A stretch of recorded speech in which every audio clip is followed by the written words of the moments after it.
हम त बोलवलिए दुल्हा ठीक दोपहरिया, काहे आइले साँझ के बेरिया, काहे आइले साँझ के बेरिया।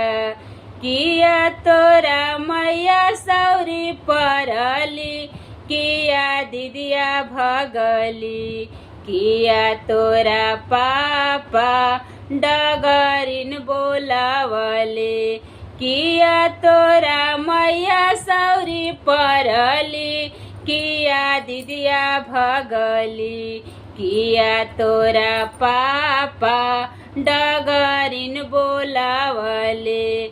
नाही मोरा मैया सौरी परली, नाही दीदिया भगली, नाही मोरा मैया सौरी परली, नाही दीदिया भगली। हमारा जे पापा अपन पापा रांडी नचैले, हमारा जे पापा अपन पापा रांडी नचैले।